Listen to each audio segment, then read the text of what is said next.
Give it some sound. Build up a world from the words that we found. Putting pen to page, we just let it flow. Then tell them the tales that only we know. The fiction cartel. Ask us anything. The fiction cartel. We're here to help you. Come on, join us. You know you want to give in.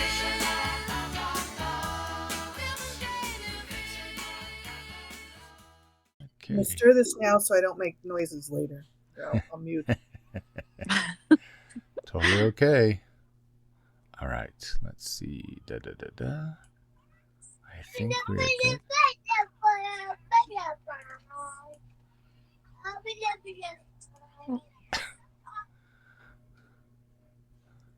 Okay.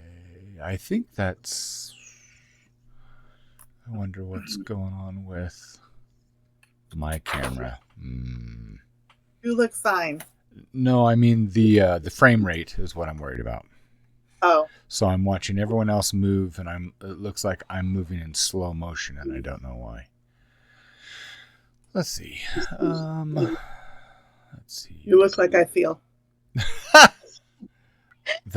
You must feel pretty good. No, I'm just kidding. Just kidding. Let's see. Cam mic. Yeah, HD Pro webcam. But I got this mug just for you, Jane. oh, I didn't that's I didn't buy one, did I? I didn't buy one, and I took it off. I can't buy my own mug. Oh my What'd you gosh. do that for? I don't know. I thought I had bought one. I thought So you had two. no. I didn't no. know you had mugs. Oh He yeah. has I love mugs. mugs. Oh yeah. He has great mugs. He has the best. Yeah. They're fun. But I bet well, the sad thing is that I made that particular mug for you and me, and everyone else started buying them. Awesome. I did It that looks so artwork for cool. yeah. Okay. Your exclusive mug. Let's see. It's awesome. Oh, cam mic. No, we don't want the cam mic. We want the Evo 8. That's what we want. Okay, so cam I need mic. to post in That's probably why. Okay. Facebook. Voice mod. We do not want voice mod. I want to eliminate. Later. You scare me every time you do that. Because I developed the sound, the voice of death first, and I enter the room. Oh gosh. I enter the room sounding like that. So, yeah, it's pretty fun. That's terrifying. Oh, Yeah, fun. I'll Well, be sitting there just like half working, and all of a sudden he'll say something like, yeah. I still think the I bet funniest. that's fun though. Well, I still think the funniest one is when she had you had your friend who's a nun in the room. Oh, yeah. The first time I did it, she's like, "What is that voice?" Yeah. Let's just say death. I'm like, it's really okay. I swear, it's really okay. Oh my goodness. There's questions. So many questions. Yeah. A few moments later. My artist And I walked away. eyes. So My artist eyes are like, "No, this is not right." And it's going to tweak you out the whole time, Yeah. isn't it? If you don't get it right. It's like I want to go. We're going to have Work like, properly. we're going to have like the most insightful conversation. And Jamie's going to be like, what? There's Anne. She get up, Yeah. and she popped right up, so she still has permissions. Awesome. Yay. She's that is awesome. Much later. Still can't see her or hear her. 4 minutes, Jamie. I know. Keep muffing with your camera. Oh, and I love And that I hat. love your hats. Yeah. I love your hats. Oh, And I need hat advice. I'm gonna have to start wearing hats. I'm only wearing a hat because I'm going bald. That's And you're I can't hear you. Well, that's why I have to start wearing a hat, Jamie, because I'm going bald. It's just not fair. There we go. there we go. Like this is too early in the morning. I can't get beautiful for you guys and curl everything. I can go like this and be I need my shades. Oh, that looks cool too. See, when we're being serious, we'll be like, okay, that's my rally hat. There you go. So I have to ask before we start. I gotta ask. So what did you think after I edited things? What did you think of that beginning with the Fiction Cartel music and the little clip, the old film clip, put in the beginning? Yeah, the intro. The old film crick? Well, I did the little, the crackly like an old. Oh yeah, Yeah. Well, I like that what you did. Yeah, Because that was from the 60s anyway. So I was like, oh, this will be fun. And I'm like, Are we from the 60s? Well, I guess the film cartel No. could be more 50s, 60s. no, 70s. it's just your suggestion from, the spy type shows and all that. I was like, that's perfect. And I'm like, yeah, It's but smart. see, I watched that, but I was born in 69. So I was like, okay, all right, whatever. Maybe. Well, reruns. Didn't we watch reruns? Yes. Get Smart? I'm sure I didn't see that live either. I- But, I love when I came home the other day and my teenagers are sitting around laughing just so hard. And I come into the room like, what's so funny? It's like, we found this cool new show. You know what they were watching? They were watching I Love Lucy, black and white. And I'm Oh, like, what the I heck? love that one. But that's old. I know. it holds up though. It does she was hold up. funny, But it was especially the black and white ones. yes. You Yes. should get them to watch the Dick Van Dyke Show. His stuff was Yes. Yeah. Those are very fun. funny. Yeah. Very funny. I love those. But what was hilarious is I said, if you're really into this, you'll really like this show. And it made Kathy Lynn just bust up. I says, you really like this show that's kind of in the same genre. I says, but it's called Gilligan's Island. so they started. What I love is that even though People they're like that. well, they did. They started watching it, and That they was had made for kids. it was. And the funny thing is they had the same. What I love is that my own children had the same argument that I did when I was a kid, and I watched it, and those were still reruns, and that was like, how stupid are they? The professor's there. He can build a radio out of coconuts, and he can't fix a blooming hole in a boat. Yes. Yes. Yes. The other thing is Yeah. too is that I really like that my sons agreed with me. They're like, "Yeah, I agree with you, Dad. Mary Ann's the cute one. Forget Ginger." Yep, that's right. That's right. Yay. Yeah. Marianne. Welcome, Neil. Who's there? I see a pretty blonde down in the bottom, but Anna's I can't scroll down there. down. Anna. Anna. Who's down there? Come up on the front row. Let's see. Let's move the chat. Sometimes, Dad, you just have to scroll down a little bit. Yeah, I'll have to. It's Roll Anna. down in line. It's Anna.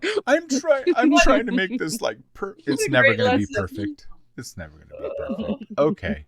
So since I've been recording for 15 minutes, maybe we should start. Like always. Welcome everyone to the Fiction Cartel. We're going to have some fun today because we're going to talk about discoverability. That was requested by a lot of my readers, and I like talking about this subject, and I really want the input from Anne and Delana on this because I think discoverability is becoming more and more of a challenge. It's always been a challenge, but now even more so. First, before we start, I do want to say something important, and that is everyone needs to be aware that Delana's launching a book today. It's today. Today's launch. Cool. Bravo. Yes. You And should share the link in the chat. I can't pull it up without it going onto the screen, so maybe I should do it anyway. So do you want me to do it or no? Do you want to say what it is? Otherwise, I'm going to change the screen and it's going to be part of the program. I'll stick it in the chat. Come on. Nope. Do you have a cover? I'd love to see the cover. I want to show the cover. Well, all right. I'm gonna pop it over there. Yeah, it's too late. It's called. I don't see It's it. called. No, but here's the thing.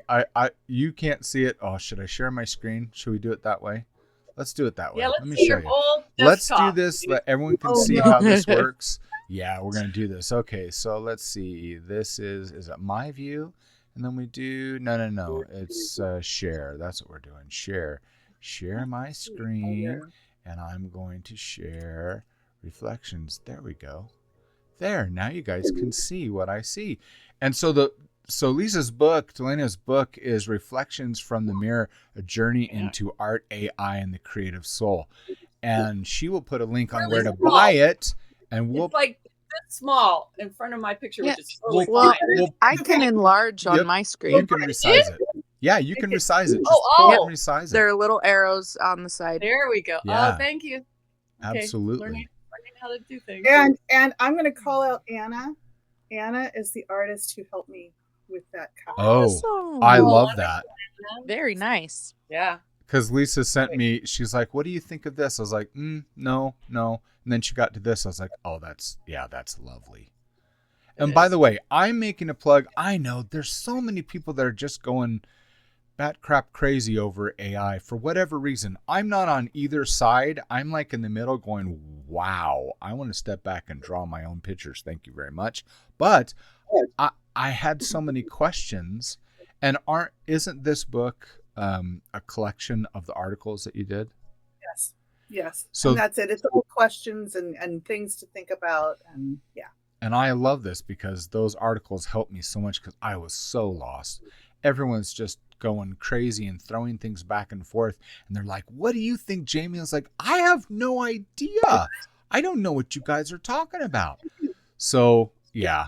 Anyway, I just wanted to put in that beautiful little plug.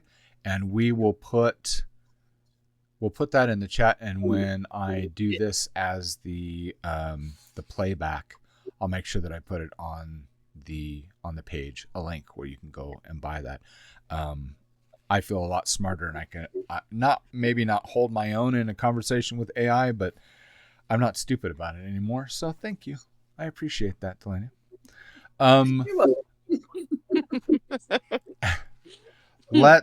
Okay. So I sent you ladies the list, the 5 questions with discoverability.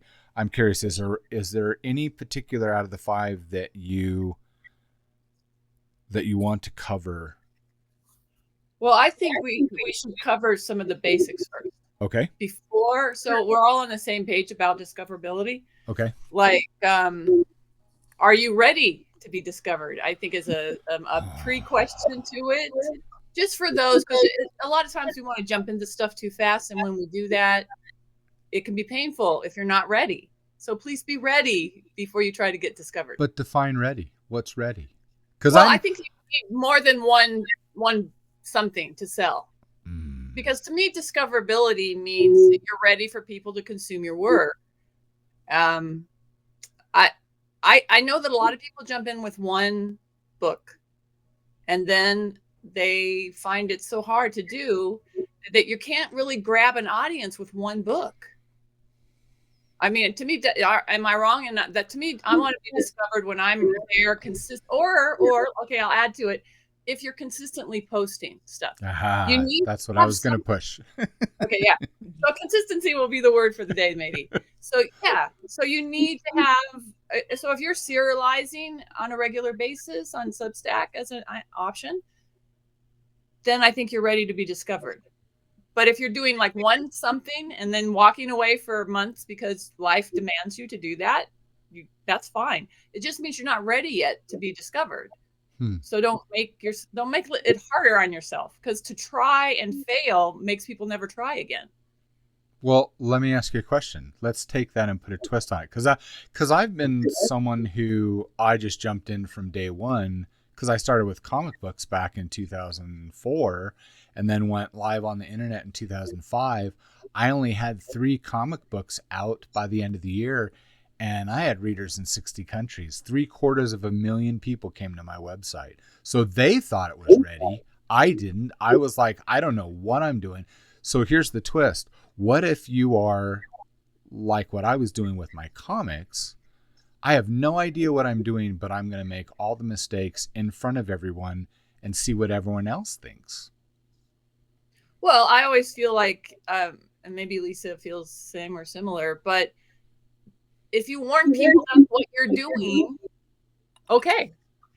If you're putting yourself out there, like I'm putting this out, like I want to publish books, like if I were Simon and Schuster, so but when I'm serializing stuff, I'm doing my best to make it a good read, but I'm putting it out there for free. So I guess maybe for me, it's an element of, are you charging for it? Are you telling them what you're giving them? If they know going in that you're just putting this out, and even if they're paying for it, then they know. Yeah. Don't put it out like you are Simon Schuster and then have all these errors. See, I go a completely different direction.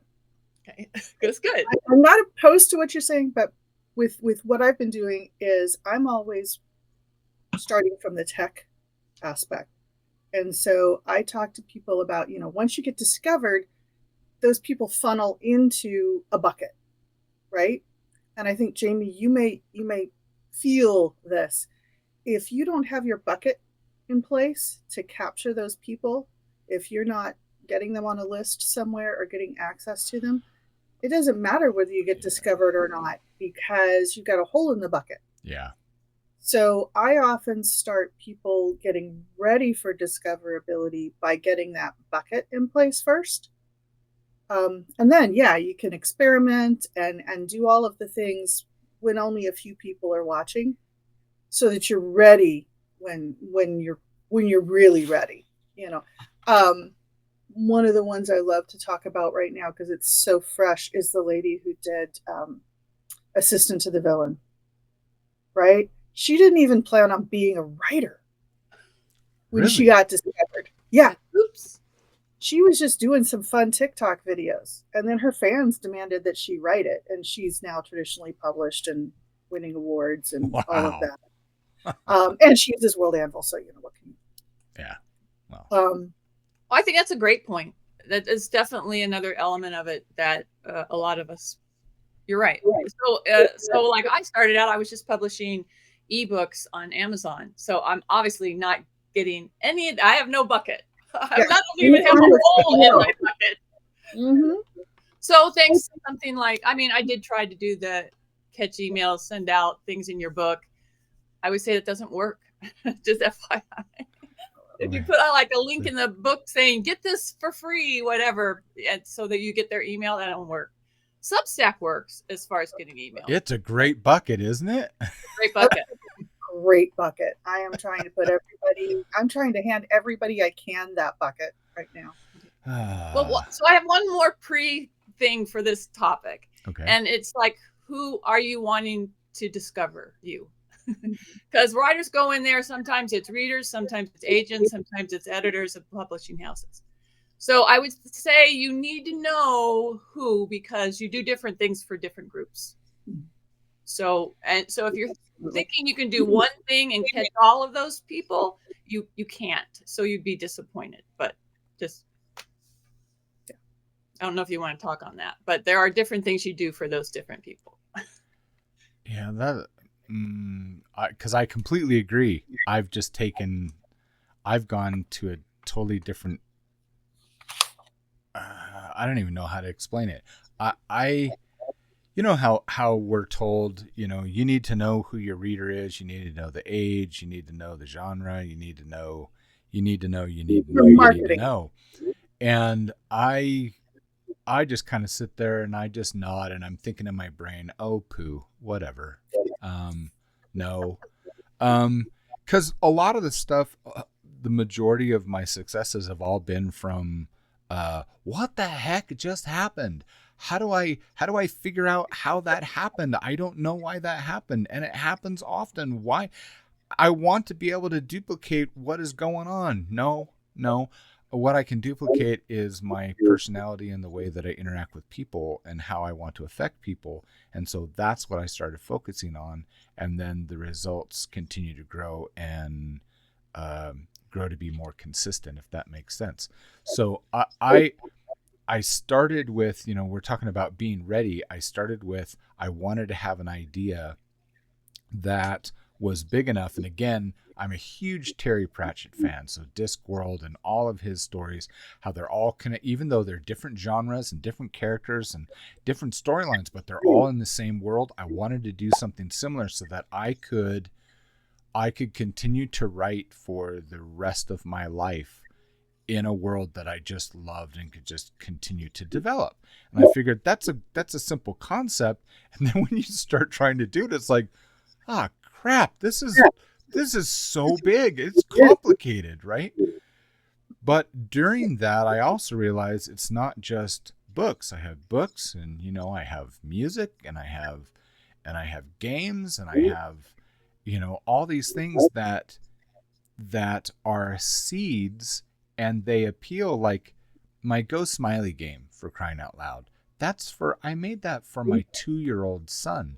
It's played even by teenagers. Love playing this silly Go Fish game with facial expressions with their little siblings or nieces and nephews. We did an event close by our house, and at the end of the day, I'd sold probably 100 of these games, and there was a long table like these, like the like long crafting tables you see at fairs. They had 2 of those end to end, so it's like you could sit like 20 something people around. They had taken their games and put all the decks together, and everyone's playing. Guess what? The youngest kid at that table had to be 15, and I saw a 60-year-old woman playing there, laughing her butt off, playing with all these teenagers, making facial facial expressions at each other. And I'm like, oh, this is not what I thought it would be. I played it in the Marriott with writers at a writing convention. And one guy was so excited that he's like, wait, can I buy it? Do you have any left in the car? I was like, yeah, I got a case of them. He's like, I want to buy 6. He gives me cash. He goes, go get them right now. Right now. Yes, it's lunch break. So I bring him back in. This is in February. We're in the Marriott. We're in the lobby right in front of the fireplace. There's snow outside. And I'm like, okay, here. And he's like, now, do you have a minute? Yeah. Sit right there. And I'm like, oh, all right. And he went around and got strangers and said, you got a minute? Come here. I have photographs of these strangers. We sat around for an hour just laughing, and I've got all these women that are just making all these weird faces at me, and I'm taking photographs, and they're like, awesome. What are you doing? And the hotel staff and all these people there at the convention are walking by like, what the crap are you doing? And this man would just yell at everyone. He says, you gotta come try this. He's got extras. Buy from this. And I'm like, I have no idea what's going on. But I made something for a 2-year-old, and then it hooks the older people. And in the card deck, I put a photograph and the address on where to find my books. And next thing you know, people are buying my books and buying. So I'm all about seeds. So when you say you're ready, I agree with you. I just don't know that all of us know what ready actually is. Because your examples, I think they're perfect. I think you're right. But maybe for someone like for me, and you're also right, Anne, in that I've said, I don't know what I'm doing. This is what I'm going to do, like your opening post. So this is what I'm going to do. I'm going to serialize everything. And I'm going on 3 years now on Substack. I don't know how many chapters I've got, but I've released like 5 or 6 books, and they're all there.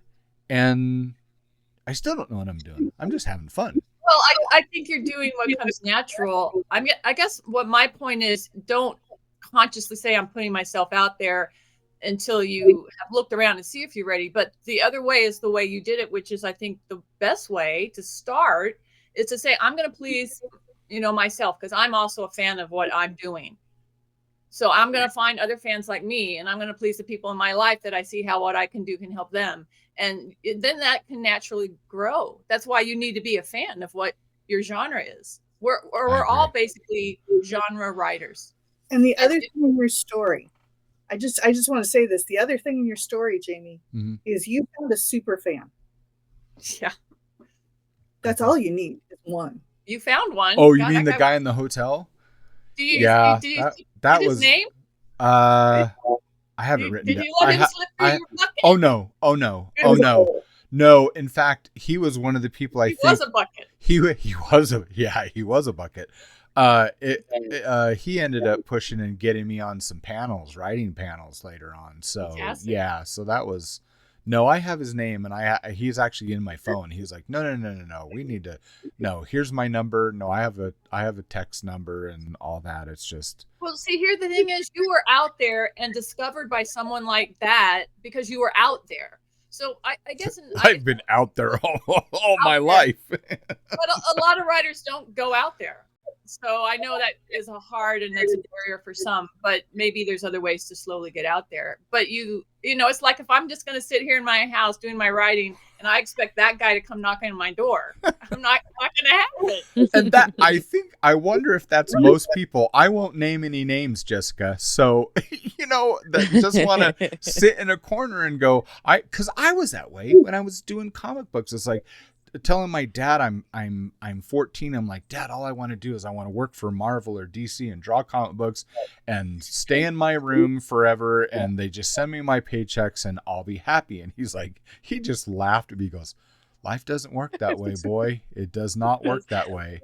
He says, and your talent's going to be people. I was like, no, I don't like talking to people. He says, yeah, your mom sees it and I see it, so we'll wait for you to catch up. Lo and behold, I like people. So You're really good with people. I actually do know a writer who just focused on his writing, didn't have any social media presence, was forced into creating a website kind of against his will. And he got a super fan who contacted me as his publisher and said, why are you not doing all of these things? And I said, excuse me, you know, I am not the writer and I do what I can do.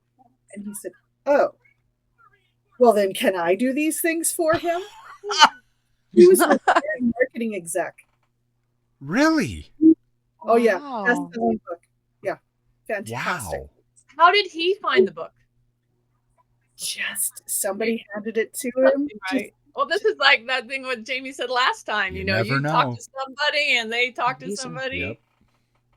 That's Well, I guess that's also the thing is a lot of this discoverability comes with price tags. So there are a lot of free ways to do it. So I guess that would also I'd add to it. You'll make yourself crazy if you pay a bunch before you're ready. So do the free stuff first. What? Jamie? no, I'm just sorry, because then my mind goes to like ads and all this stuff, and like you said in the beginning, it's like, it doesn't work. Yeah, that's what I'm saying. Yeah. Don't, because that's the first thing. That's what they sell to writers all the time. Yes. Do this to be fine and to be found, and here's a price tag to it. And if you do that, then you're really going to be disheartened because they don't work, and they certainly don't work if you're just starting. So that's what I'm saying. There's a lot of free ways, and all the ways you've mentioned right now, you've gotten out there with different groups. That's free. Yeah, and that's one of the things I think in the new website this next month. That's what I want to touch on, because that makes me angry that so many writers with so much talent, and they're on this like me. I was working off of pennies, and it's like everything counts, and people come along and say, hey, if you do this, you'll make, $10,000 by lunch. No, none of those things. Yeah, I'm going to make a lot of people angry when that website launches, because I'm going to crush a lot of people. And I'm talking about the people taking advantage of people, not writers. Yes. Writers are going to be like, oh, heck yeah. Yeah, I'm going to show you. And I'm going to show you the receipts. I'm going to show you what happens and why this works. And I'm going to show you why this crap doesn't work. I'm going to show you the trends of how they get us to do. And I'm pointing fingers at myself. I've spent small fortunes and tens of thousands of hours since 2005 following things religiously. None of it, zero, worked. I have one. I only ever found one that worked. Good for you. But it only worked because I had 4 books in a series out. But they actually boosted, you paid like $164. And one day they boosted it for free. and everybody it sent. I mean, you get that how many people go to look at something on Amazon. You do get those numbers and the open rate, the read-through rates. You see that. So it was huge. I mean, it was in the hundreds of thousands of people. It was called Free Booksy. They're still there. They're totally. Excellent. And all of their stuff works. then they bought every ebook I had. It's an ebook thing, and ebooks are Amazon. That's what they mostly sell. So that was the only thing, and I don't know how many years of stuff. And I come also from a screenwriting background, and I will tell you, it's worse for screenwriters. They are constantly pitched to because maybe I saw your note, Jamie. Next week we'll talk about gatekeepers. The gatekeepers in Hollywood are huge, right? Yeah. But thanks to AI, that is changing. So that's why you need her book. Okay, I want to make sure, because I didn't do it last time. I'm trying to find my pen. I want to make sure, or maybe you ladies would be willing, when we talk about things like this, what did you say? It's books, what is it? Free Booksy. Free Booksy. Freebooksy.com. Can you put that in our room chat? Yeah, let me. And I will make sure to put those in the show notes, because I want people to have resources. Yeah, I do them all the time. Let me see if I get. Yes, their please. website. I want Jessica to tell about something that she found, and I think the discoverability about the contest thing, Jessica. Wait, what? When you sent me the thing about writing for the contest for prize money, but just what was that? Oh, that link. That was a while ago. That's way far back in my chat. Because I didn't have the money to actually enter into the contest. But the it's concept just sitting was there great. waiting for me. Well, she found something, and I went through and I kept reading it, and it looked like so much fun. I actually did not care about the results. I cared about all the people you would rub shoulders with and interact with, that you would end up making friends. It was worth, what was it, like $40 or something like that, Jessica? Yeah, roughly, to enter the draw. Just to they have you draw a genre, I think a character, and then an object that you have to use in your story. And then they'll tell you if it's a short story or a little bit longer, and then give you a time frame to complete it. And it's usually only a day or a week, and then you got to have it done. And it's a competition. And it's a competition. And the winner wins a pool of money. Mm. So, and they have famous, the judges are actual, traditional writers. And so it just looks like a heck of a good time. And there's a lot of people doing it. So some of those money pools are pretty dang huge. So, and they just, it's to have fun and to be exposed. So you get discovered, which is neat. So I'm never soul too to place in something like that. What's that? I said it's good for your writer's soul to place in something. Yeah.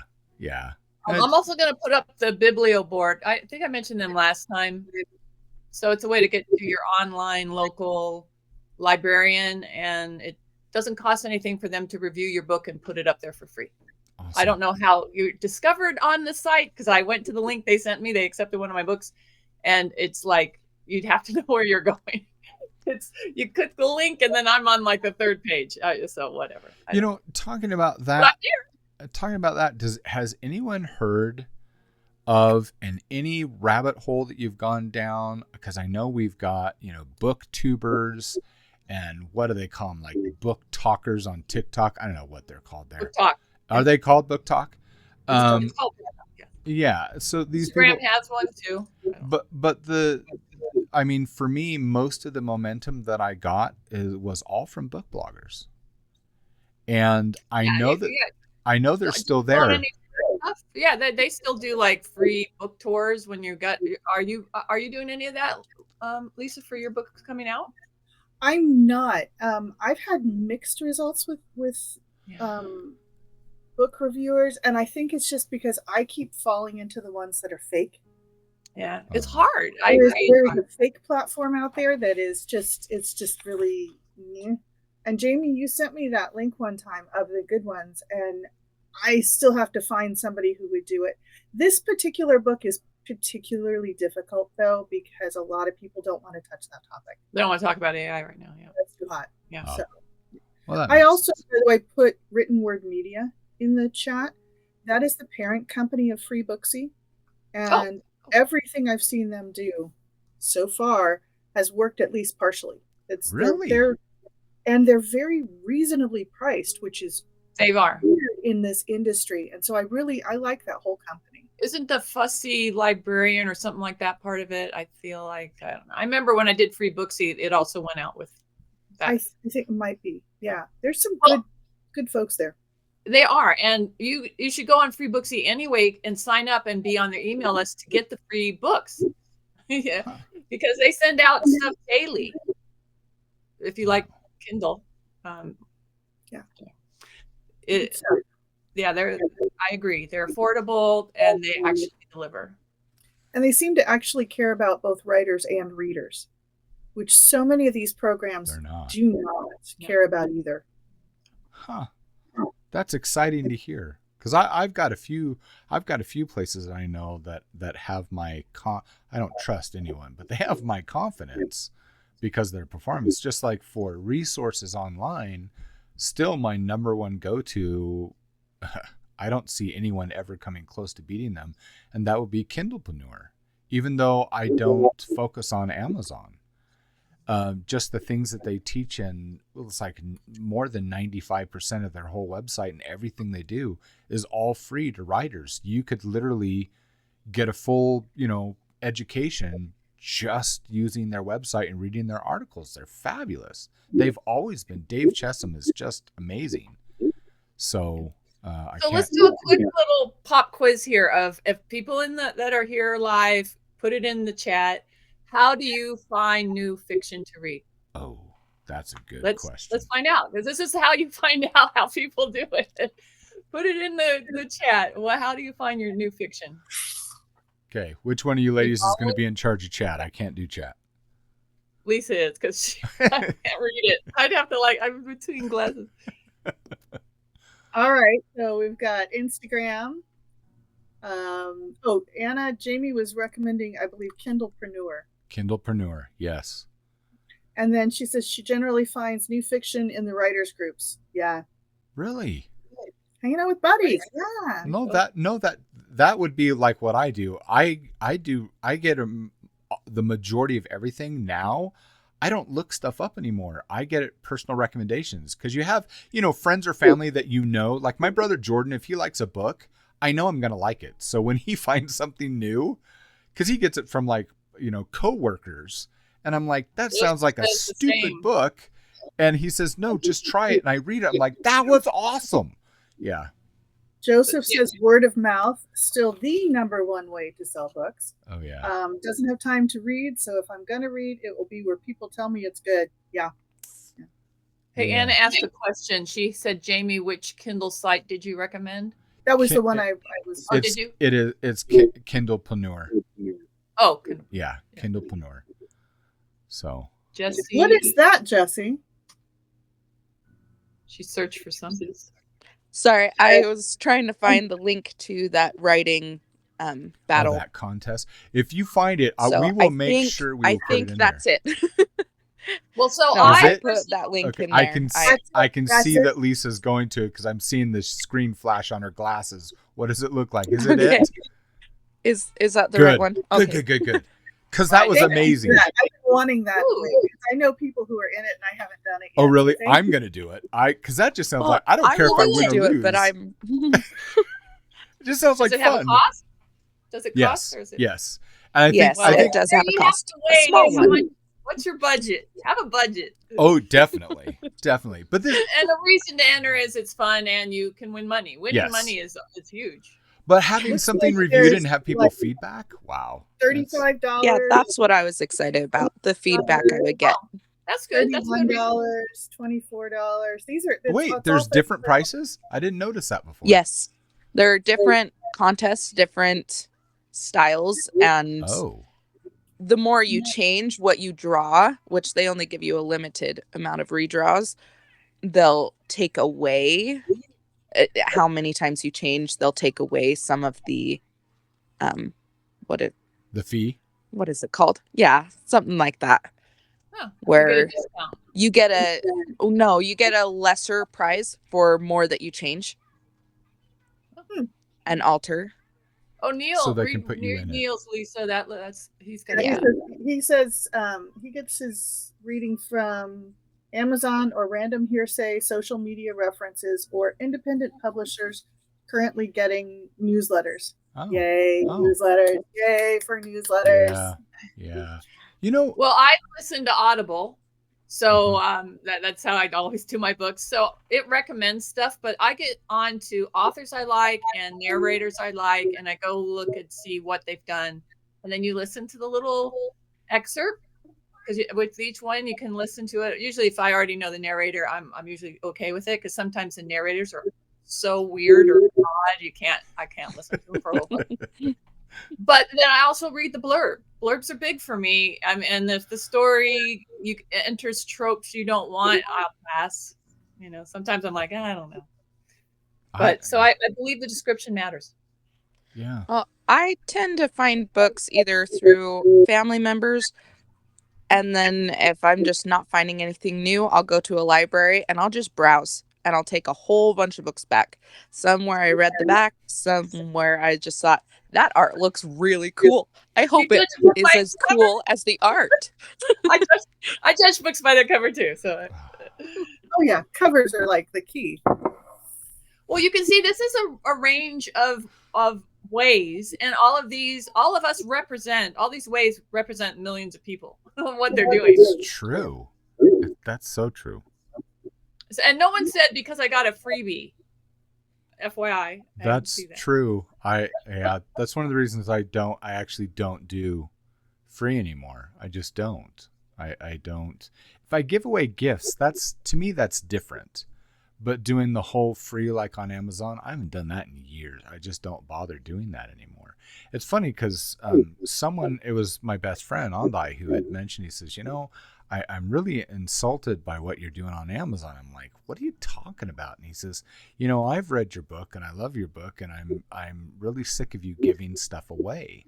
Stop doing that. He says, put a price on it, and don't do 99 cents, and don't do $1.99. At least put it at $4.99. And I'm like, no. And he's like, well, how is it going to hurt you? Just try it. You know what? I was so ticked off. He was so right. I put it at $4.99. And I sold so many copies, and it was like a lull for like 6 months. And it's all of a sudden I made a whole bunch of sales. I was like, okay, I don't know. All right, maybe it is, because he says it's a perception thing to people like him. And he says, it's just, don't be like everybody else. Okay. Yeah, you told me that last show. I got to make a note. I want to go do that with my Cozy Mystery series. I need to up the price of the first book. Cynthia's saying the same thing. She says she's heard freebies are not as effective, though there are still some that recommend them as a strategy. Yeah, there's always that, with the exception of like what Anne was talking about, the free Booksy. That's a particular temporary free. And you're doing it to bring people to check it out. And I'm just saying that you hear it all the time. Free Booksy, it actually worked. But what worked is people actually read the book. A lot of times, if you give people something for free, they don't even read it. I've given my not hardcover, but my paperback book to people that I know, and I don't feel like they ever read it, because they never come back and say, "Hey, I like your book." They'll never mention it again. I stopped giving my book away to people I know. I mean, I'd give it to all of you, but because I know your readers. But it's very disheartening to give your book to someone and then feel like you can never say, "Hey, did you read my book that I gave you?" So the guy from Smashwords used to do studies and stats and all of that on the pricing of ebooks. Yeah. And he was one of the one who was pointing out that the higher prices there's perceived value. Yes. Yeah. Well, and Jamie, you also gave really good advice that I'm going to take. You give a lot of good advice that I am going to take. But you were saying don't just say I'm going to publish just here or here. Do it everywhere. Yeah, Have your own website and sell it on Amazon, sell it everywhere. So that's good to know. It's just because you never know when that super fan, where they're going to come. You have no idea where they're going to come from. Yeah. You know what's funny? The first time that I recognized a super fan, sorry, Joseph, I'm going to expose you. This is how I met Joseph. Down below. Joseph Vickery. Super fan? He was a kid. I don't remember how The young. writer. How young were you, Joseph? I can't remember. But he came up to me. I actually met him in church. He came up. I didn't know him. He came up in church and he said, Brother Buckley, he says, I just want you to know, he says that Chronicles at Wendell's my favorite. 14 or 15. Wow. 15? Yeah. So And, you're growing your super fans. and he, the thing is, I got, You're raising them, I mean. I got chastised though. It was an experience that still, I remember that day. I was sitting right at the edge of the aisle and he comes up. He was such a sweet boy, so polite. Don't mean to embarrass you, but he's an awesome young man. I love this guy. And he came up. We love Joseph. Yes. He came up and he said that how much he loved Wendell and that it was his favorite series. And I went, oh, thank you. That's really nice. So he leaves and I was like, so not into the conversation or anything. My daughter, who's now married, Jamie Taylor, she comes over, she pokes me. She's like, Dad, do you know who that was? I was like, no, I have no clue who that kid was. He goes, that's Joseph Vickery. He reads like several books a week. And I mean, he's so well read. He reads all sorts of stuff. And you're his favorite, that's his favorite series. That's a big deal, Dad. I sat there and I'm like, I'm in sacrament. I'm in the chapel and I'm like, I need to repent, God, because a kid just came up and, and we've become really good friends since. But it's like, oh my goodness, because nobody had ever done that before. And so, and it's the nice thing about Joseph that one of the things that I love about this guy is that if I ask him a question, with tact and class, he can tell you that your baby is ugly. He is good at that. He will give you honest feedback. I like honest people because if it sucks, I want to know because I don't want something to suck. That's what I say all the time. You don't have to be the best. You just need to not suck. That's the thing. We all need those kind of readers in our lives. Yes. For sure. Well, that's better than my fantasy. My fantasy is that I'm sitting on an airplane and the person next to me is reading my book. I want to see that happened to one of my students. Seriously? You've got to find your ideal reader. And she's like, I don't know who my ideal reader is. I don't know who my ideal reader is. And she gets on the airplane. Yeah. Met them. That's so cool. That would be so cool. My closest is ever that my son was working with somebody who said they were a screenwriter. And he goes, oh, my mom's a screenwriter. And they said, oh, who is she? And he knew me. He knew Ann Kimbrough. He was like, oh, I know her. She's great. And so my son had a moment for me. Wow. That's funny. The closest that I came was a librarian who found my number. I think I wrote this in an article a week or so ago. I said the strangest thing is she found my number and then found my cell number. She calls me, a librarian in Montana. I don't live in Montana. And she chews me out. And I'm like, ma'am, I don't understand. Why are you upset? She's like, what did you put in those books? I was like, I'm really not understanding this question. You write these Chronicles of a Hero? Yes. With Wendell? Yes. Boys in my library are fighting over your books. I was like, cool. No, not the right thing to say to the librarian. She says, and they're stealing the books. What do you expect me to do? And me, no filter, and I didn't think about it, sounds like you need to buy more books. She hung up on me. Anyway.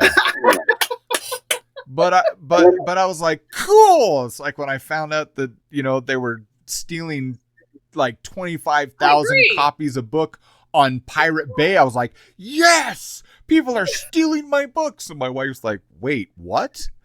But they like it. So cool. Someone's going to find it. They're discovering it. Yeah.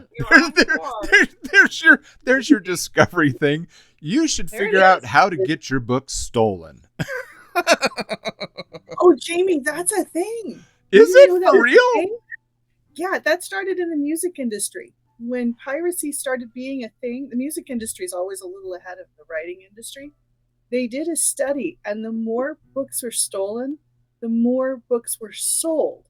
Wow. And so in the music industry, some of the publishers started leaking their own music into the pirate sites to increase their sales. Wow. You guys have a link for that? I don't have a link for that now.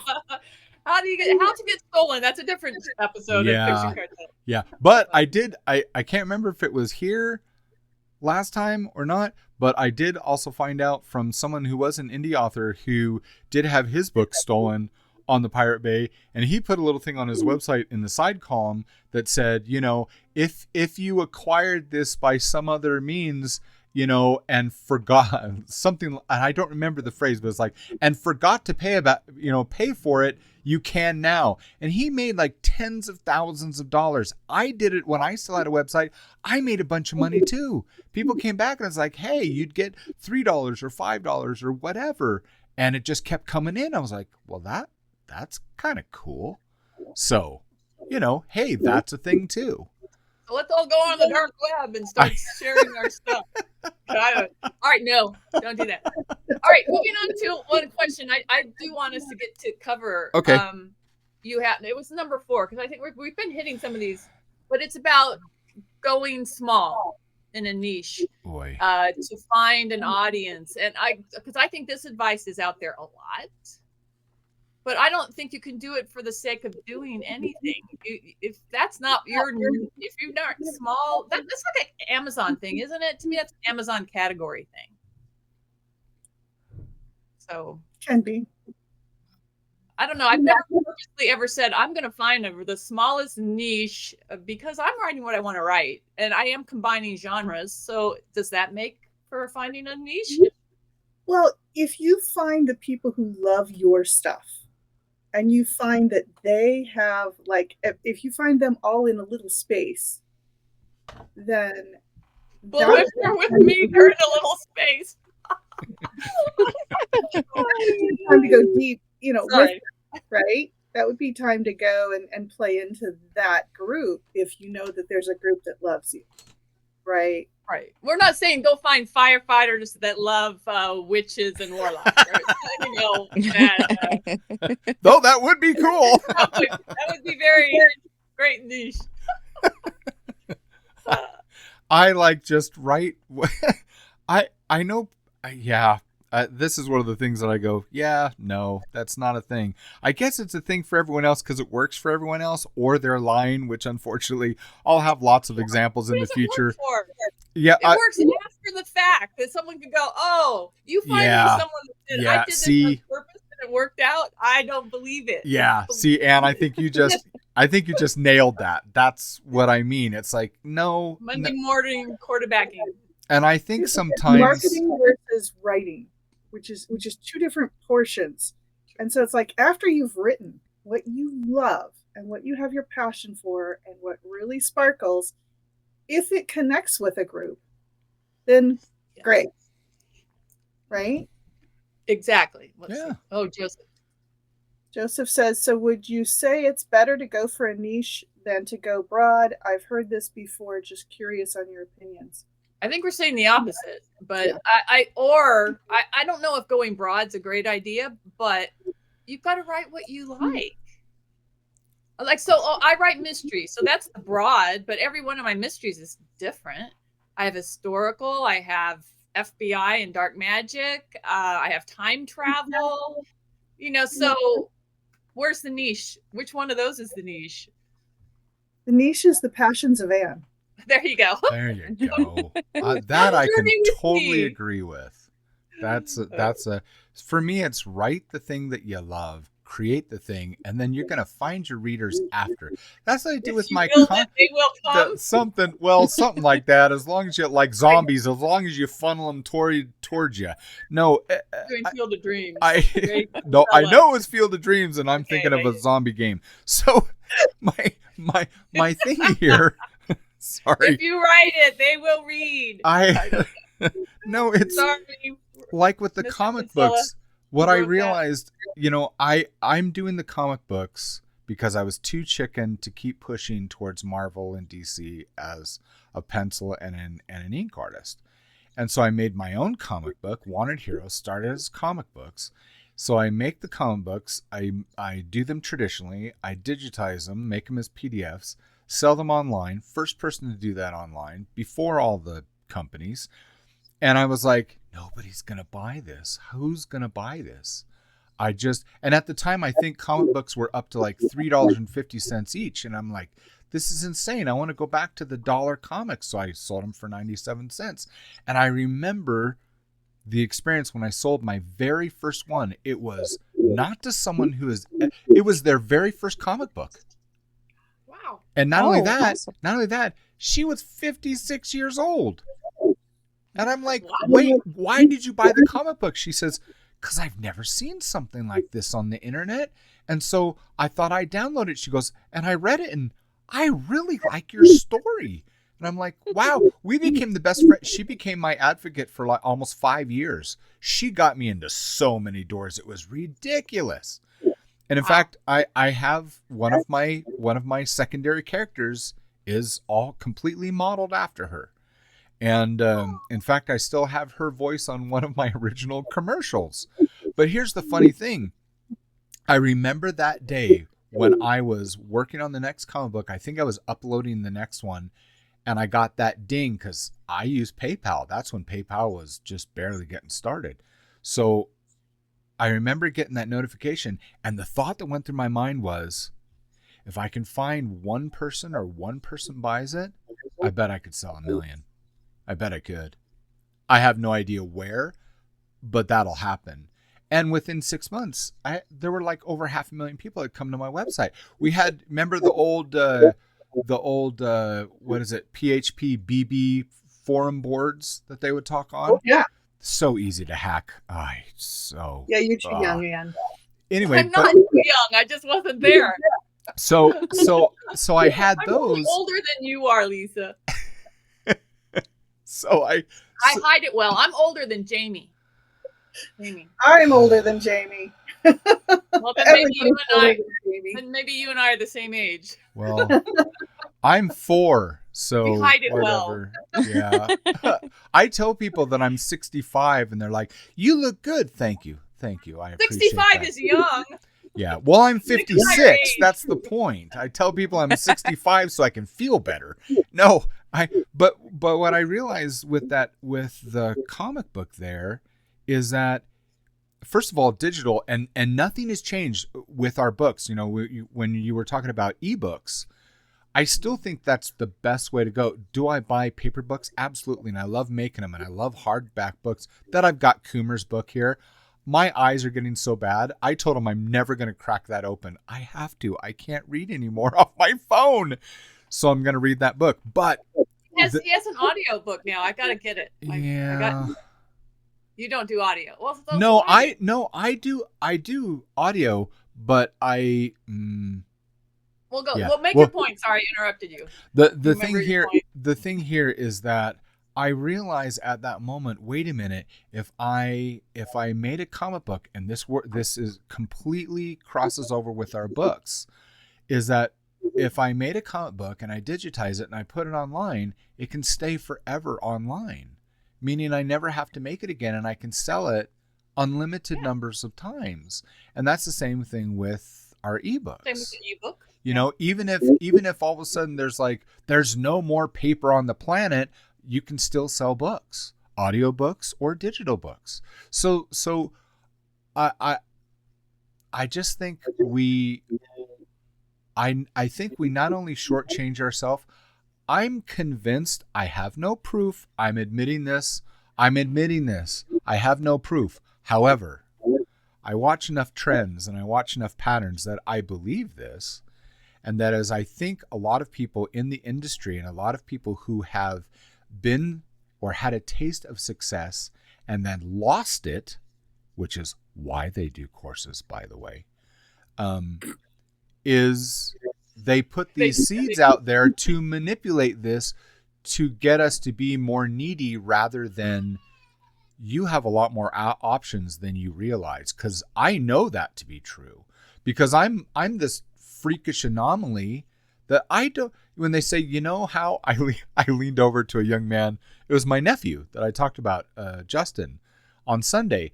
And we're sitting on the couch, we're talking, and I love this kid. He was such a turd growing up. I never liked talking to him. Marriage has just done wonders for this boy. So we just sat there and talked, and we're talking. He says, I want to write a book. And I said, you know how I have sold tens of thousands of my books when everyone said that I couldn't? He goes, how? I looked at him and says, I have no flipping clue. And he's like, what? And his mom, who I am a fan of her writing, she got so tired and she got cancer. She's like, I can't do this anymore. And it breaks my heart because she's a good writer, fantasy. And she just starts laughing. I'm like, but that's the thing. I've never figured out. When people say that I can guarantee, such BS. You can't guarantee jack. I can guarantee I could pop someone in the mouth if I'm angry, but that's not, no, that's just, no, there's no guarantee. But you can increase your degrees of success by doing consistent good things.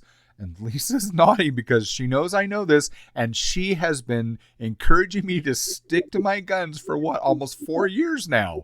It's just when I'm so frustrated. She says, yeah, but let's look through your stats. And then we go through my stuff. And she's like, look at these trends. I'm like, oh, crap. I never see this stuff. She knows where to look. You need to do a course like that. You need to charge people to just show them the good parts of their life. But we have more options than you realize. And it's huge. And that goes along with my current philosophy is that you have your products, whatever you're writing. I think you should go wide with it. And you are already doing that. I do that. So we're talking ebooks, we're talking print, we're talking large print, we're talking audio, comic books, games, you're doing cards, I'm doing little videos. You know, it's harder to come up with a concept for most writers. But if you can find one that you like, and it sparks a little bit with some people possibly on Substack or elsewhere, that gives me enough force to say, hey, take it wider and see if you can find that audience, because all those things live in different places on the internet. So that's all about being discovered by these super fans you're talking about. Yes, totally. And then sales will tell you that when you find them. So I know we're already at the hour mark, but I want to cover at least question 5. I think that's the most important for everybody, at least for everyone that's going to be watching this and those who are here. And that's the discoverability long game, because that's the one thing that we are consistently lied to as writers. This is not going to be overnight. Can it happen? Yes. Is it possible? Yes. Is it likely to? Probably not. Don't focus on that. You need to focus on the long game, that this is a process. Consistency. I'm back to the word we started with. That's the long game, is your consistency. So you need to start what you can manage and build. And if you're consistent, at least if people find you, they know what to expect. I think that's...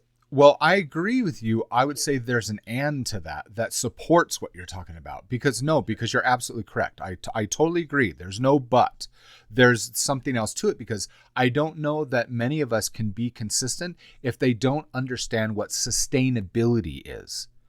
You need to, like on Substack. I've seen so many Substacks that I was so excited to be a part of almost 3 years ago, and like 99% of them don't exist anymore.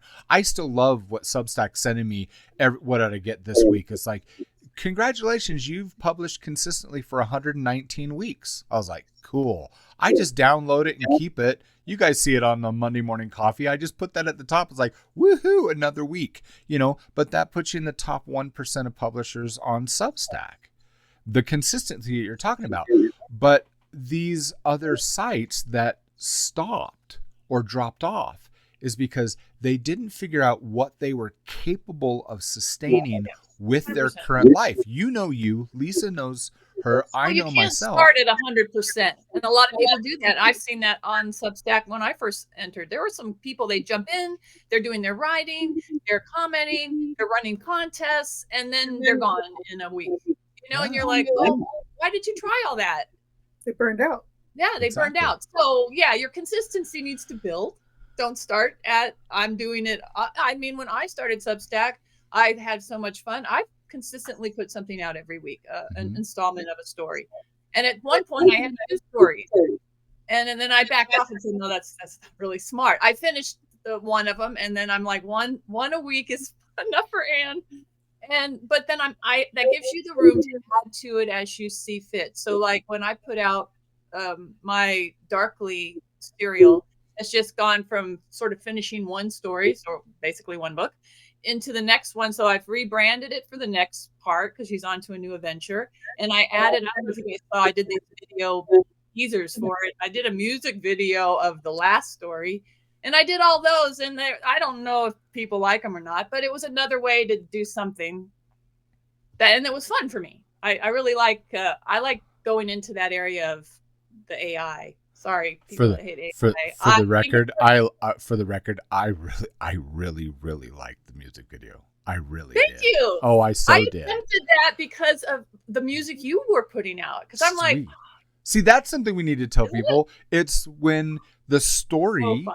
when the story prompts something. It's like I've got characters in my story, and I'm like, gosh, what would that be like if I could actually have the music of that band? And then that's when Simon says, well, because he makes like music for church and his own, he doesn't even use Spotify now. He just makes his own playlists of the stuff he likes to do. And I'm like, how do you do that? He says, well, let me show you. And that's where he showed me how to do that. So did you use Sumo or Suno? Suno, yeah. That's what I used. Yeah. I was like, that wait, song this for the is music video in like 2 seconds. So I wrote the lyrics. me too. I write the lyrics. You push a button and it makes like 2 songs instantly. Instantly. Well, I feel sorry for musicians and people that can do that for no, real. No, stop. No, I have good news on that front. Guess what? And Simon shared this to me. He says, I guess one of the top people that has made their own music just signed a traditional record deal by using AI music. Apparently this person is phenomenal, and they signed a traditional record deal because they're so good. Well, if you think about it, the human aspect makes that Suno work. Yeah. And if you had more musical skills, you could make it even better. Yes. So I once again say, I don't think AI is going away. I've got to read your book, Lisa, because I have read some of your posts on this topic, and I totally realign. I think it's a tool. And if we are going to talk about gatekeepers next time, I think it's a tool that gatekeepers are using against us to say, you shouldn't use AI. Yes. Why not? Yeah. And it goes back to that music industry is ahead of us. Yeah. And so musicians are slowly starting, not all of them, but slowly starting to recognize that this is a thing that they can use to increase their reach, increase their productivity. Yeah. So musicians are embracing it slowly, not all of them. It's better for music than it is for writing. I still am. I'll wait and see how it develops. Obviously that's our skill. I'm never going to use it for writing AI, but I feel like there's something between human experience that we bring to what we write that AI just can't. How could it ever copy that? Yeah. It can't. It's the same thing with the music. It can't copy the human element that we're bringing, but the human is still working with the tool. Yeah, it's and bringing that humanity to the tool. Well, true. Okay, so to we'll all agree. To cap off, to back Delana here is like, for example, when Simon showed me how to use Suno, and I was like, okay, so I just started cranking stuff out, and I was laughing because the lyrics were so ridiculous, and I thought, well, they're gnomes, so maybe it should be ridiculous.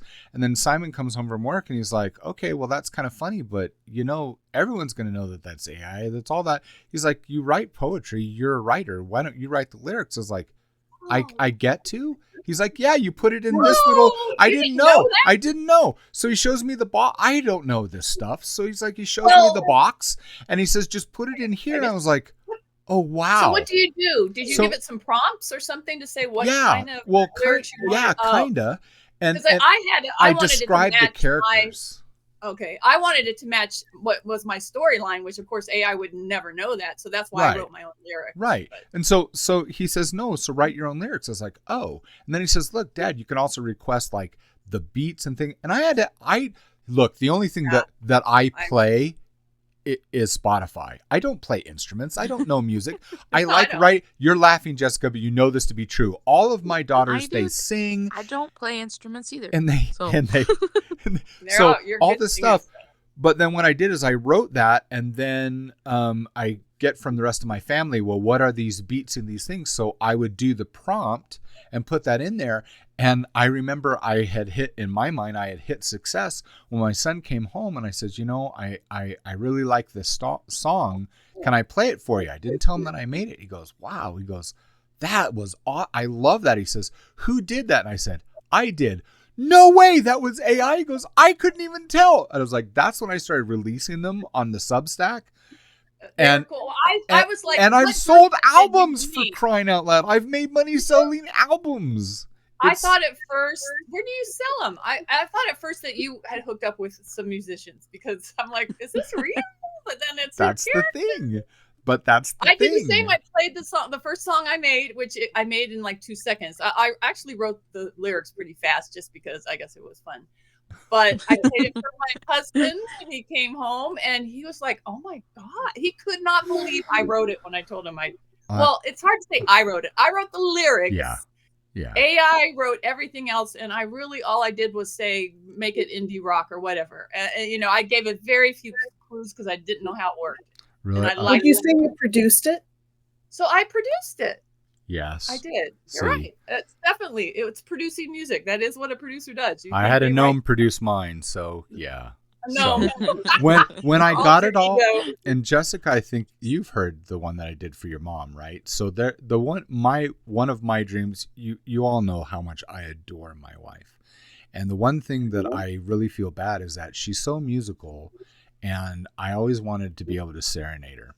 And so when I finally got that down to a certain point, I wrote the lyrics, and I spent a lot of time to find the right voice and the right everything. And the song was just called I Wish I Could Sing. And so I did that anyway. So I let all my daughters hear it first. And I'm like, what do you think, your mom? And they're like, oh, Dad, just give that to her. So when we went to bed one night, I says, so I found the song and I'm just wondering, what you think. She's like, okay. So we're sitting there in bed and I play the song and slowly as the song's going on, I don't know how she knew because it doesn't sound anything like me. I sound like a howling dog. Anyway, and she keeps scooting over and she put her head on my shoulder and she just started crying and she just gave me a great big hug. And I said, so did you like it? She's like, I love it. I love it. Anyway, Well, it was so full of the human element, just like Yes. Anna said. yes. This is key. All the ands agree. Yes. And it.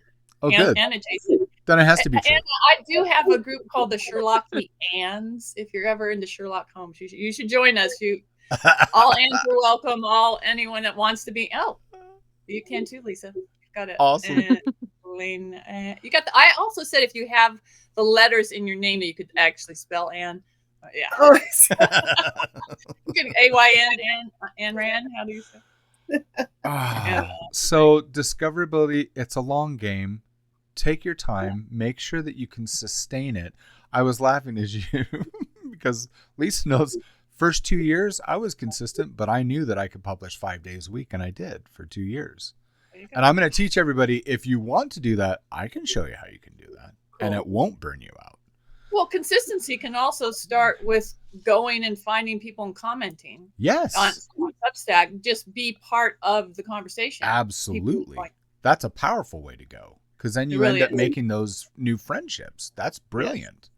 see, and I'm the poster child for inconsistency. I see the But you're value in inconsistently consistency. consistent, or I am consistently consistently inconsistent. Yeah, because I love it, but with my health and everything else that goes on in my life, I know I can't commit to consistency. So I have always said, and for me it's sustainable because I don't put that pressure on myself. Well, good. So I can create more and be closer to consistent. Well, maybe your consistency is a little broader than week to week. And there's nothing wrong with that. You have to figure out, life comes first. Not making yourself crazy is really important. So Not putting myself in the hospital, because that's what would happen if I tried to do Jamie's schedule. I would be in the hospital. Yeah, but I started at the crazy. That's my standard. So I think I'm prolific until I look at what Jamie puts out. I'm like, really? It's called piggybacking. It's not as hard as you think. If I show everyone behind them. I asked you, Jamie, are you okay? How are you doing this? Are you still okay at this level? She was so worried when I found out that I had sleep deprivation and that I was finally going to get a CPAP machine, and I have a permanent prescription for oxygen at night. And she's like, wait, you function at this level at 84% oxygen? What the crap are we going to do when you get to 100? Well, I don't know, but it's going to be fun to find out. It'll be awesome. Yeah. Well, you're already there for me. I mean, you do have like 50 children, and you know how you juggle that. Some of my boys are chunky, but not that big. One, and he's an adult that takes care of himself, and I'm like, I'm good. So hats off to you. This was fun. I was so glad. I'm so glad we covered this talking point concept. Yeah, question, discoverability. So if anybody has any questions that they want answered in the future, then go ahead and you can put it in the room chat. Or now. Someone's here. Yeah. Do we have anything now so we can finish up? Would love that, because I've got a little time. I've got time. Oh, yeah, we've done it. I think it's really nice when we leave it to a certain point, but I do appreciate everyone coming. How did you guys find us? How did you discover us? Because this is more than we've ever had join us live, which is cool. Yeah. See, I Substack. guess that means that I definitely have to get the next one put out in the next hour and give it to you ladies so that we can start promoting. So Well, I put it out there like 4 times starting on Saturday. Awesome. And notes. I don't know. I was going to say, you actually put stuff out there this time. Oh, I know. way to go. I We're trying. We're trying to do it the right way. For my students, my wonderful students who I adore. Thank Yay, you guys. Lisa. Yay. Yay. So, okay. Well, thank you all for attending. And we will do the next, we decide. Let's see. I did write it on the back. So it's a good one. It's a good one, Jamie. So next time, which will be Tuesday, October 7th, again, 9 a.m. Pacific, we're going to go over 8 gatekeepers reimagined. So here's what I wrote is, traditional publishing had gatekeepers, agents, and editors. Now we face new ones, algorithms and platforms. Is this freedom or just a different kind of control? We'll go over quite a few things concerning that. But reasons why this matters is, Amazon's algorithm can bury a book overnight regardless of its quality. A TikTok trend can make a book explode, but only if the algorithm favors you. And here's a funny thing. I've never been on TikTok, and I'm banned from there. I've had someone try to promote. I'm not kidding. Jessica knows this as a fact, that I've had someone try to promote my books, and the moment they mentioned my actual name and my books, their account got flagged, and when they tried a second time, they got shut down. So I don't know. I guess Chinese don't like me. Anyway, unlike traditional publishing, these new gatekeepers are invisible and unpredictable, and that is true. So we will cover that next time. We'll Awesome. add to the list. I think one of the biggest gatekeepers are other people's opinions. Oh, that hurts just hearing that, because that's so true. And that comes from everywhere in your life, that people aren't even consuming what you're trying to put out there. Yeah. You mean the folks that put the 1 star and don't leave anything? Just 1 star. Yeah, you little. Well, sure, but there's also people in your life that are sort of saying, yeah, you know, when you want to start something, they're like, you really do that? You don't have the time. There's people in our lives that will downplay whatever you're doing. I call them mud butts. But they are as well gatekeepers. They're not in the industry of it, but they are stopping you. So they are part of the gate. And like Anna said, we can be our own gatekeepers too. There you go. It's 100%. Yeah, you can stop yourself. And also public opinion, whatever, like the AI right now is where you stand on AI. is also a bit of a gatekeeper. I think the powers that be It's huge. are fueling the conversation that AI is bad for writers. Because why does someone in Hollywood want me to be able to create my own little short story videos? They don't. Yeah. I mean, they're hoping it's crap, but go look at YouTube. YouTube has a lot of stuff. Have you seen the stuff? Okay, we'll talk about it later. But have you seen I the stuff have. they're creating? Their stories and the pictures. They need editing big time, but they're not bad. And I bet they're pulling in views. Did you know that people are deliberately inserting errors into their writing so that they don't get confused by I read an AI? article on that yesterday. Well, the ones I've seen, I've actually, I could tell you can tell when they're AI images. Yeah, but they're not. They can't. It's the transcript. It's not capitalizing. It doesn't punctuate. I mean, that's not human. To me, that's all AI. And they keep, like, if the character's name is Ewan, it'll come up EWENUAN. Every time it pops up in the transcript, it's different. So nobody is editing it. So that's another thing to mention at some point. Editing is a skill. I and love if you this. use AI and you can't edit, I feel better now because I just naturally screw up. This is good. you're right. Jamie, I'm already ahead of the curve. Jesse, don't prove he's real. That she's gonna be right back. That article that you and I read, Jamie. Yeah. You know something I thought that was interesting. What's that? I think that article was AI assisted, and I think they deliberately went through and changed all the M dashes to N dashes. Yeah. And just change things, because if you read it, it's actually hilariously more AI than not. Hey, this thing that M dashes is bogus or something. I M dashed my heart's content, and I'm not stopping. See, and I I never We're gonna did that. reclaim the M dash. It is there for a reason. I want the reader to pause between words, and I want to pull out and say, "Hey, this matters when I'm writing to you." So I don't get it.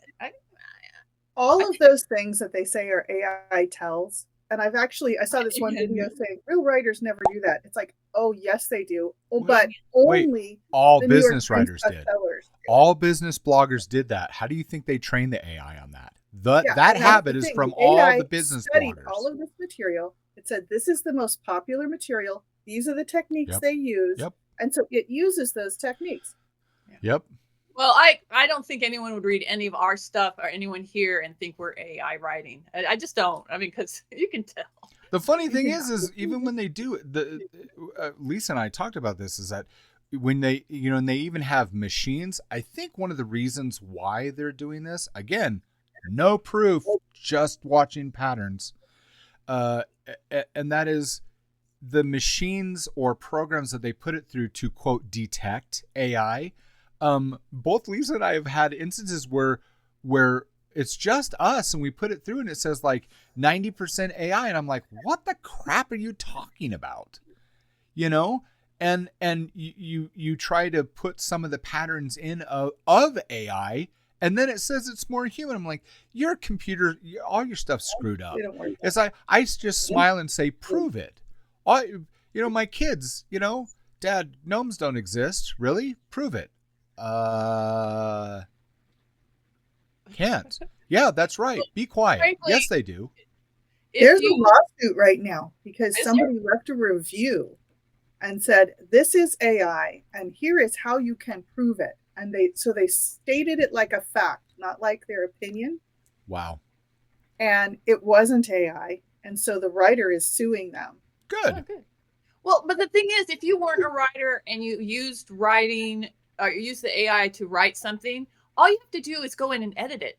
And and you could make it not seem like AI. You just can't put it out there without touching it.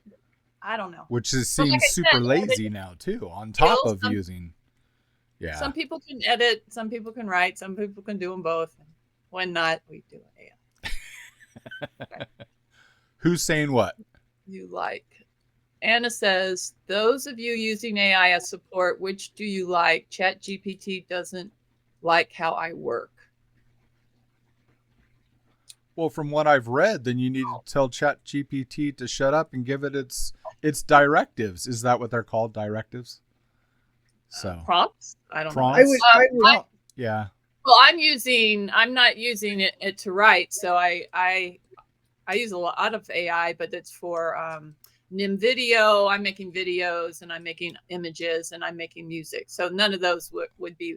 Yeah. Hey, if you do a search on YouTube, there is this guy. It's hysterical where they get all the main ones like ChatGPT. It seems Gemini Google was the most honest, and they get like 5 of them. And he asks them all these questions about existence and stuff like that. And they're supposed to detect which one in the group, the AIs are supposed to vote who is the human. There's that, and the guy is himself the human, right? It's hysterical. And through all of them, Wait. So they're detecting one another? Yes. So it's a Oh, my panel head. of I like want to see 5. that. I have to find the link. Yeah, find it. We'll put it in the show notes if you can find it. I don't know where. Yeah, I'll search this for then. But it's really good. And of them all, and it was all the main ones, and some I didn't even know existed. But Gemini was the most honest. It gave the most honest answers. Huh. And ChatGPT gave some of the worst answers. As in, it's just so nice. It said nice stuff, and it was like. But I think ChatGPT is easy to use when I need to when I need to test an idea and I'm trying to find historical stuff. I'll be like, I have this character in this time period. What was happening in history? And it will give you a nice list. And it'll be like, oh, you could write a great story on this stuff. It's so but it's also factually wrong sometimes. So you can't. So in other words, perfect for fiction. It makes crap up. Well, yeah. But I find it like when I'm bored at home and I'm lazy, I can talk to it. I feel It'll better talk about to you, like, myself. very So positive. says ChatGPT. Like, you're okay. Everything's fine. Your story is great. I love it. No, I don't use it for writing. I use it for therapy. There's a writer on Substack, Cassie Alexander, and she's got some examples of some of the ways that she works with AI. And it's so great because you can see it's not a one and done. It's all of this finagling stuff that she does. Huh. So, yeah. Does she go in between, or does she work with one and then figure stuff out? She actually uses multiples because she's doing cross media. Wow. That's above my brain pay grade, so I think I found I'll stick with what I do. Let me find the link here. Oh, For cool. Cassie. Yeah, it's ghostwritten Oh, by human. GPT or something like Oh, that. wait. Oh, the video? Yeah. Sweet. How do you copy it somewhere here? Share. Yeah, it says, who is AI? Just so we're still here. Who is AI? This might not be the exact one, but it looks like I watched it. Yeah, it's hysterical. We should. I guess we should do. We've already gotten into a new topic. I don't know. Discoverability. This is still. That is part This of is discoverability. still because part of this was talking about the music, and I don't know how to do music, and so I do have to say I use AI, but just not the way that people think. So, because the Suno thing, that's the niftiest thing I've ever seen, and to be able to write music and then have my characters from my story and be able to have music, I love it. Well, I beware because as I've actually gone in and I use YouTube to tell me how to use these AIs. You know, the YouTube University is great. But I then got a thing on my phone offering me an app for an AI boyfriend. Oh my goodness. I quickly deleted that, but I'm like, but I'm like, oh my God, I did go through. It goes through a questionnaire, and then I stopped. But I wanted to see what it asked you, and it asked you all these things of your ideal boyfriend. And I'm like, oh my God, could you imagine if you had an AI boyfriend, and then you're gonna start talking to that instead of human? I started watching you. I went down a rabbit hole on that YouTube far. talking about that with relationships. And I was like, oh my gosh, this is so no. It would be a confusing No. time to be a teenager. So there's a line. There's a line for AI. It's a gosh. tool. I'm using it as a tool to do things that the gatekeepers won't let me do. Yeah, this is a strange world, but there's so many possibilities. and I want to stay on the positive side with all of it and with everyone. So, but being able to reveal the absolute truth of, being honest and saying, look, this is what we have found and these are our receipts. This is why here. Okay. So in what we do in the Fiction Cartel, what I'm going to be doing with jamiebuckley.com and what I've always done on Life of Fiction is I don't say this is how it is. I've always tried to say, this is how I see it, and then let me show you why I see it that way. Because if you don't agree, that's totally fine. But I want you to understand what the process was in here for me to come to that conclusion. That way you can make an educated decision for yourself. Whether you agree with me or not really is irrelevant, except for to you. Because I just say, these are my experiences. This is why I think the way that I do.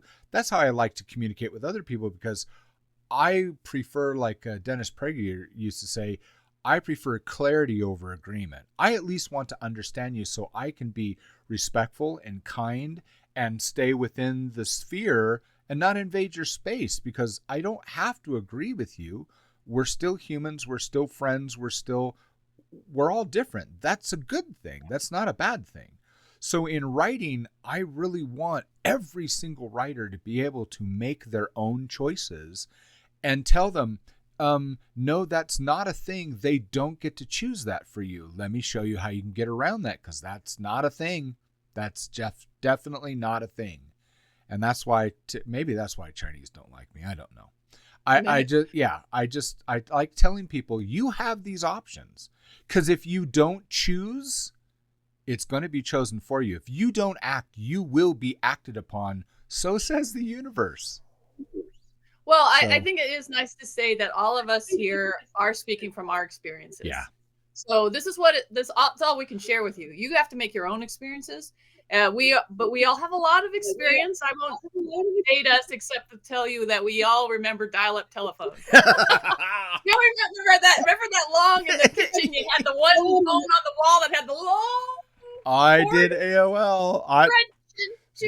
Anyway, one of my favorite that movies is old. still You've Got Mail. I love that movie just for the beginning. We're that old, and we've had Yes. that many. Oh yeah, do you remember the AOL dial-up Yes. sound? Oh, Yes. dial-up. Anyway, it's much better now. Do you I remember? think that's amazing. And do you ever But, remember, or Lisa, do you ever remember that you hear that sound and ever thinking, gosh, this is so fast? I did. Oh my gosh, do you my first portable computer was that Apple with the bottom thing. I mean, it was like Little Lisa. It was like 100 pounds. It's Little Lisa. Yeah, the Lisa. I don't know what they call it. Or are you talking about the one that looked like the great big TV tube? Yeah. So that was like that was the original iMac. So the very I had first two. portable computer I had was a K Pro. Why does that Do you remember sound familiar? K-Pro? That sounds Oh, familiar. it wasn't an Apple at all. And then I got the Apple because everyone in Hollywood, I was working production, everyone had that. You had to have this portable. It was what was it called? It was the big tall one. And then it came out where it was a version where that was smaller, but it had an external bottom one that held like 20 megabytes. You remember when that was like a lot of space? Yeah. Okay, guys, my first personal computer had no RAM. It had a floppy disk that you could put in to load the system. Yeah. And I have actually worked on a computer that had an 8-inch floppy. I remember those. I remember those. Yeah. In high and I've school. also worked on a computer that had a tape drive. Do you remember the pet? I had to. Do you remember the pet Do you remember computers? computers that had the tape? Like you would program it and spit the tape out, and then you put the tape back in. Do you remember those? I didn't do that. Nope. That's because I'm older than you. I had the they're little before pet your that had the time, little Steve. screen. It looked like a pyramid. It had a screen about that big, all green. It Do was. you remember the ones that clicked? Click, click, click, click, click, click, click, click, click. No. Well, I remember the buttons they were like round and they were really hard. And like, so our computer room in my high school, you had a couple terminals, but then there was a whole nother room that was full of big banks. Yeah, my father had a warehouse. He actually, back when the computers were gigantic, and he actually automated a grocery store. So it was like a Costco, but it was all automated. So you go and you go down the aisles with the little things and you scan the barcodes, and that would go into the back room where everyone's doing all the shopping for you, and they put it on a conveyor belt and it comes out to your car. And so when that was getting set up, I used to ride my big wheel around, and I remember, oh my gosh, I almost got my butt whooped because I went into the computer room and my dad's like, not in there, not in there. And it was this massive thing. And that was the computer that probably our phones could do 10 times that much now, Yeah. you know? Wow, he was before his time. Yeah. So anyway, yeah, people used to come down from the Bay Good old Area days. in buses, in literally Greyhound buses, to do shopping. They thought it was so cool. Yeah. I seriously don't understand how we went from that to where we are today in that amount of time. So I'm just saying, I Yeah. don't, there's a story there that we don't know. Anyway, Stories just a we big can leap. tell. Big leap. Let's You make it up. Let's make it up. We, you Yeah, I what? know We- that feeds fiction. Stuff like that feeds fiction. We should write a fiction. story together, the three of us. That's why an alien walks into a bar story. It's Yeah. the aliens have come in and been helping us. Yeah. It's hard not to believe it because And they we exist in a actually- mall, Lisa. They exist in a mall. They do. Yeah, do. that's a prompt. That's a prompt. That's a hint. That's a thing. That's a hint. Get it done. I want to read it. I know. So, I know. I got to get the book done. I know. The book exists. she's You got the haven't seen a floppy disk? I could probably find one somewhere here. I'll bring it. See, I'll bring now it you're next bringing time back and show it memories. It's like myself. I had an argument with people. My kids are like, Dad, do you know what a vinyl is? Do you know what a record is? Yeah, I know what a record is. And it's like, oh my gosh. And then I was having this conversation 2 hours ago with somebody on Substack because he showed his office and all the vinyls. Like, oh my gosh, is that your record collection? He's like, yeah. Do you know records? Yes, I do. I existed before cell phones, thank you very much, and before the internet. But what I miss 8-track tapes. Yeah. They'll never bring those back. But I love those. I remember Olivia Newton-John and the Bee Gees. Oh, yeah. Johnny Wow. Cash. Johnny Cash. Yeah. Elvis. Yeah. Elvis. There we go. Yeah. Wow, we really did go off on a tangent. Discoverability. Yeah. People, yeah. The thing is that all these little things that we create, they are seeds. I will say this till the end of my being, and that is just create seeds. All of this works. I Oh, couldn't there find you go. floppy disks, but I Right, do we have got these. discs. Yeah. These are what that Oh, there other. you go. Yeah. It's a hard floppy, basically, you call them. Yeah. So like I have some. I just don't want to go searching for it because my office is too disorganized. But I can bring some in future. I actually have a tape drive too. Oh, I do. Oh wow. Oh, I do have those big I ones have- for Macs. Remember the big ones that they did? They were big, and they did have the tape that you put them in. I can't remember what they were called. I The don't know if big you can read it. heavy Yep. duty ones. Secret Agent Man. I wonder what that story Wow. was. How do you get the information off there now, though? Well, it was taken off long ago. I Oh, don't. Okay. But I don't even know what some of these are. A Bride Full of Trouble. Backup. What was that story? I've written so many things, I've lost them. It's gone. Anyway, Ah, these aren't floppies. Floppies were like double the size. yeah, and they were. I There's have one. They kind were of a flexible. floppy in there, but yeah. Yeah. Yeah. I'll try to find one and bring it for next time, Joseph, so you can say you've seen one. All right. IRL. Well, you can Google it. All right, everybody. This has been awesome. So we will see you again next time. Thank you, and thank you, Delina. Thank you. Thank you, Jesse, Thank you and for everybody showing for up. showing up. This is wonderful. You're welcome. And I like that we have our logo over our heads now. Yeah, properly. The Great. Fiction Cartel. Okay. Love you guys. You are more than you If you think you are. guys This is do awesome. make a book together, I'll read it. I think we should write a story together. I think it should be extremely A story, questionable. yeah. Yes, we'll have to come up with Yeah. some rules. Let's do like point of view chapters. We'll each be a character, and we each have our point of view, and Oh, then that sounds good. we just need that way it'll track, and it'll have real different voices. Oh, but we So we just have But- I would love that. but me I and love those kind of books. me and Ann do have a special treat that'll be coming out for Christmas, right, Ann?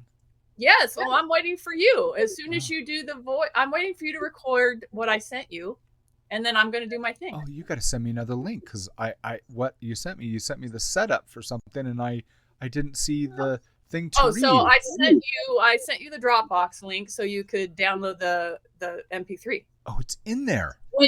When you create it. Okay, This is I'll like do that. asking for directions. I thought I'm you were supposed the to tech open person, the Dad. box. Okay. I sent you. It's in the comments. It's not that long, the story. So I'll send it to you as a PDF and I'll let you know. I'll Perfect. just email it to you, Okay. and that's what you're supposed to record and put in the Dropbox. Oh, I'll get that done quick. Okay. Yeah. I'm ready for you to do that. So yeah, Awesome. that's a good treat. We got to get it done All right. sooner than later. All right. We'll get that Well, now done. I'm Thank curious. you, everybody, for showing up. Yep. We're not revealing until it's done. You Yeah. guys all have a wonderful day and a wonderful week. And remember, we are going to get together again on October 7th at 9 a.m. Pacific. We will see you next time. Have a good day. Bye, guys. Bye. This is what was there before. Yes, that I have one of those somewhere. That's me a little floppy arc. These were before that. Oh, my heck. How big is that one? What's of bigger those. than the circles? Yeah. That is an 8-inch. That is an 8-inch floppy. I never had those. Big Oh, No. Okay. So what Oh, is that? gosh. ones. I've never seen that before. What is that? Is that a That's tape inside there? That is a tape. You Yeah, put this oh. into the big computer. I had to deliver a program that I wrote. I had to take this through security, not let them x-ray it, ride with it in my lap on the plane, go in, and then you would stick it into the computer and Oh, is plug this it like in in. the movies you see where the things are spinning around Wow. behind the glass or whatever? Must be, Oh, wow. okay. Yeah. You're the real deal. Wow. Yeah, I never There had you go. Wow. There's the demo. This has programs I wrote. Yeah. Wow. This has writing. This has writing. Yeah, I had the first Wow. floppy. For a home computer, you'd use that. The other ones, the ginormous floppy and the round thing, that's not something you had at home. That's what you Wow. have at the nuclear power plant. Ah.